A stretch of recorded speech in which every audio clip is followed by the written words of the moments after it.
Not much to comment on that I didn't say after the game, after the LSU game. You know, it was a good effort by our team. It was a great team win. I think in every aspect of the game we did a lot of good things, whether it was offense, defense, or special teams. But as always, you know, we look and evaluate those things, and we're focused on correcting the things that we could do better so that we can continue to improve as a team. It's good to see that we had a couple players, Ryan Kelly and Adam Griffith, Players of the Week in the SEC. You have the Players of the Week for us: Derrick Henry, Kenyon Drake, Ryan Kelly, Cam Robinson, and Reggie Ragland, Dylan Lee, and Ashawn Robinson on defense, Tony Brown, Minka Fitzpatrick, and Adam Griffith on special teams. So, anytime you have an emotional win, you got to get your team to respond the right way and make sure that they're focused on what they need to do to play just as well the next week or better against a very good Mississippi State team that's, ranked and is a very, very, very good team. Dan Mullen has done a really good job there. They're a very physical team. They're well coached. They play well in every aspect of the game. Very good on special teams. Defense is ranked in the top whatever in scoring defense, giving up just like 17 points a game. They're very physical on defense. They do a lot of things, create a lot of problems. Offensively, Dak Prescott has been playing there for a long time, has a lot of experience, does a really good job of executing their offense. And certainly his pass efficiency has been, and their ability to pass the ball effectively to go with their running game has been, something that is going to be a real challenge for us. He can also run the ball, and he's one of the leading rushers on their team. And they have several really good receivers. So this is an outstanding team, all the way around. And this is not the time for anyone to think that, okay, just because we had what some would call, a big win, that there's any reason to think that the next game is not the most important game that we need to play. And everybody's got to focus and get prepared to do the best job to play even better in that game. Start in the middle with Cecil. Coach, I guess this is a two-part question, but first, the general improvement on special teams, is that something you've seen coming over the course of the year? Well, we worked really hard, on it. We were disappointed early on in the way, our specialists performed, as well as, the way our teams performed. So I think our specialists have improved and gotten better and done a nice job for us the last few weeks. And I actually do think that we've gotten better on special teams as well. And part of that special team success, you had a blocked PAT. Is that a move that Ashawn actually practices, or did he just spontaneously jump over it? No, I think that, we do a lot of beach sort of rush, inside, which we try to get really low and have three guys penetrate and, break the gaps. And we've been pretty good at getting that kind of penetration. And he's always one of those guys. And LSU guys kept getting lower and lower and lower to where they were almost, cutting to the ground. And I'm not saying there's anything illegal about that, but I think he just decided that if that guy's going to be that low, I'm just going to pop over the top. So it was a surprise to us. But Right here with Mark. Ryan Kelly got recognized by the SEC, but how the entire offensive line looked when you broke down the film, and how would you grade their performance? Well, I think that, we played better, to have two guys being recognized. Cam Robinson played probably the best he's played all year. Ryan played pretty well.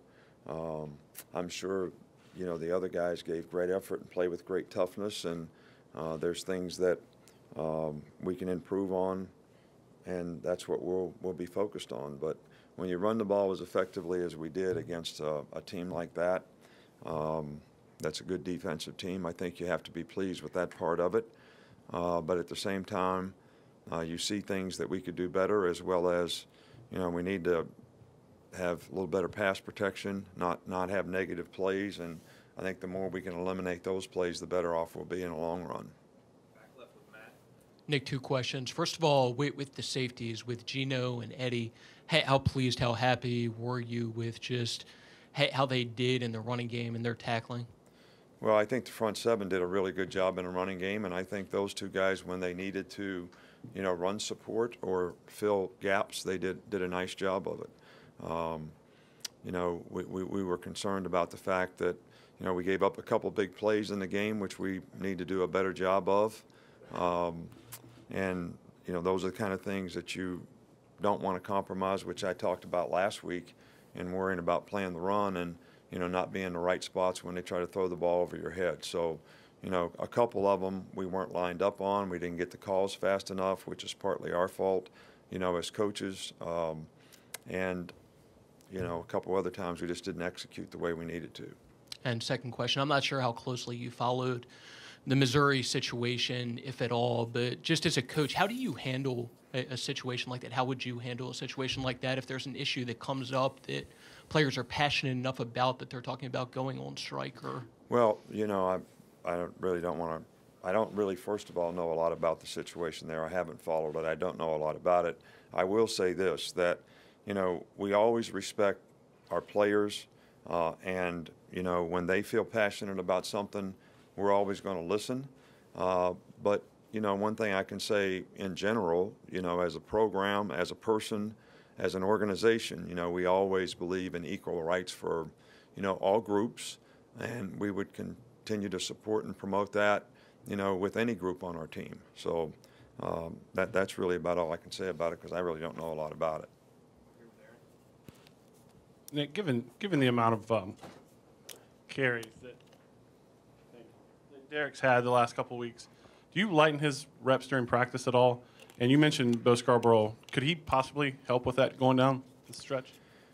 Well, we're trying to develop more and more players, to be able to get in there and play some. Derek, I don't think it was our plan to have him carry the ball 38 times in that game or any other game. But, when he's going well and he's running really well, it's kind of hard to take him out, especially in critical times in the game. Kenyon got his bell rung a little bit at the end of the game, and he was having a good game as well. So, we just rather not put an inexperienced guy in a situation like that. But, we try to manage every player in terms of, we use the catapult system to manage every player in terms of his workload, his reps, his explosive movements, to try to make sure that we're keeping guys fresh. And, we certainly do that with Derek. In the middle with Michael. First off, you just said Kenyon got his bell rung. Is he okay for practice this week? Yeah, we feel like he'll be okay. We'll probably not do a lot with him today. We got several guys that, we're practicing pretty light on Mondays now, and guys that are banged up, we don't push the envelope on them. But hopefully he'll be okay soon. Secondly, just about Dak Prescott, how much has he improved? What have you seen his improvement from the past year you've seen? Well, he's a really good player last year. I mean, so I don't want to in any way not acknowledge the fact that I think the guy's, been a really good player, but he has, and he's done an outstanding job for them. And he's got a unique skill set of being, I think he continues to improve as a passer. I think his passing efficiency, looking off people, doing the little things in the passing game that really make a difference. He's got really good skill guys outside that have made a lot of big plays. And, he can hurt you running the ball. So the way you have to play against him, he's growing to take advantage of a lot of the things you have to do to try to make sure he's not running it. He certainly can take advantage of you throwing it. To go back to Ashawn, obviously he came in on some goal line situations. Some of the players mentioned y'all just started practicing him there this week or last week. What went the decision to do that? Well, we did it earlier in the season. We never used it, so we kind of scrapped it. And, we just felt like, we've been down by the goal line a couple times, and, We didn't score. I think we had 2nd and 1 at the 1. We didn't score a touchdown. Earlier in the year, we had a situation where we were inside the 3 and, didn't score a touchdown. And I think you always have to make a decision when, you're sort of a no-huddle kind of go team. And we had a lot of success going fast, inside the 5-yard line earlier on last year, early in the season this year. Now people start, ganging up on you. So, we just decided that we needed to focus more on having big people in there, and that, we don't have to gain a whole bunch of yards or make a big play. We just got to gain a yard or two, and that's going to be good enough. So we've always had big people. We just haven't used it as much. I think Ashawn's athleticism really helps us in a situation like that, especially not having a whole bunch of tight ends that are, big guys. Could you talk about what stands out to you about Mississippi State's receivers, especially Duranya Wilson and Fred Ross? Well, they're both, first of all, Wilson is a very big guy who uses his body well, very physical, receiver, difficult to cover because of the mismatch he creates with the way he uses his body and his size, to help himself, and he's got really good hands. Number 8 is really, really quick, completely different type guy, really good coming out of a break, runs really good routes, and, he's had 51 catches or something this year, so he's obviously been a favorite target, but he's a difficult guy to cover. But these two guys in combination are, really two outstanding wide receivers. You mentioned Mississippi State's defense earlier. They've got a new defensive coordinator, Manny Diaz, but a guy that's been there in the past. Just what have you seen from his defense this year, and maybe what, if any, differences from what Jeff Collins used to do? Manny's always been a well-respected, defensive coordinator, and we certainly have a tremendous amount of respect for him here. They always play physical. They do a lot of things on defense, which creates a lot of problems in terms of adjustments, pressures, fronts, blitzes, that type of thing. Usually creates a lot of negative, yardage situations, which they've been able to do this year. Get people behind and down and distance, which is not what you want on offense.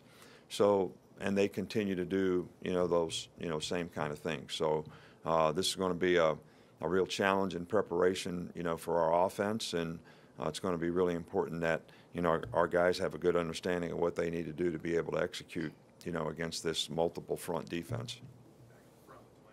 Coach, you guys had 9 penalties against LSU, which you hadn't had that many since the opener. I think it was 11 against Wisconsin. Are you concerned moving forward, or do you think that just was a one-time thing? It's not a one-time thing. Hell, we had 9 or 10 penalties the week before and 9 or 10 the week before that. I mean, we're last in the SEC in terms of penalties, or first, or whatever, however you put it. I mean, too many, no matter what. So, we've been coaching. We put it up there every week, who gets the penalties, how many they get, why are we getting them. We do it every day in practice. So we need to play with better discipline when it comes to, the choices and decisions a player makes, whether it's a block in the back, whether it's holding, whether it's jumping off sides, being in the illegal formation, false start, offsides on defense, whatever it might be. So, we do not want those kinds of things, and we need to do a better job as coaches to try to get our players not to have them. But we've been having them. All right, this is not new. All right, this is not new. I know you like to focus more on affecting the quarterback than finishing with sacks or anything, but when defensive players are actually able to make contact and finish off a play like that, is there any sort of a mental or psychological effect on a player sometimes? Well, I don't know. I think it's a psychological effect when you get off the field on 3rd down. I also think, when players are affecting the quarterback and disrupt throws, those are, things that are emotionally uplifting to the defense, as well as the defensive front, who feels like they're making a significant impact in terms of affecting the quarterback. So I can't speak for the players themselves, but I do think, when you get the quarterback out of rhythm, that's something that is certainly beneficial to the defense and helpful to everybody that's out there, and I do think that the players get excited about those kinds of plays. You mentioned State's passing game, but I was wondering, is there another area or two that jumps out at you where they're significantly improved from where they were at the start of the season up to now? Well, you know, they've got a very well-conceived offense. I mean, they have a lot of run-pass options, and all right, I'm going to zone fake the ball and throw a bubble pass out here, throw a slant out here, or throw an out route out there. And, you know, every guy on defense has got to do a really good job because they force you to defend, you know, the entire field horizontally. They've got good vertical passing game, so now they're going to play fake and throw the ball deep. So, you know, this offense is very, very challenging. It's well conceived. Dan does a good job with it. Their players do a good job of executing it. So, you know, this is, I mean, last year they were one of the top offenses in the SEC, and, you know, this year they are as well. So I think that they're probably passing the ball more efficiently would be the one thing that I see is better. Not that they were ever bad at that. They were very good at it, but I think that's one of the things that they're doing even better. Last two in the back, Joe and Tom. Hey, Coach, you referenced just the emotion of the win on Saturday and making sure guys come back focused this week. With this team, other teams in the past, is that something that you found that they're pretty good at coaching themselves on when it comes to that focus, or do you need to really deliver the message early in the week? Well, I think, you know, we want to deliver the message early in the week. You know, you're always hopeful that the players, you know, see it like you see it, and that they're thinking the same way that you're thinking, and they understand what they need to do, you know, so that they can go play well in terms of how they practice, how they prepare for the game, the psychological disposition they need to have to go into the game to be able to play that well on the road, you know, against a good team. So all these things are points that we're constantly trying to make, and hopefully the players reinforce them. I mean, I think that's what you call leadership in affecting, you know, other players on the team. So, but it is important that everybody get the message. And I mean, in some ways, kind of along those same lines. I know maturity is a word that you've used a lot with this year's team. How do you quantify that? What do you look for? Is there a way to quantify it? Has that evolved for you over the years as a coach, how you notice maturity and how you pick up on it with your players?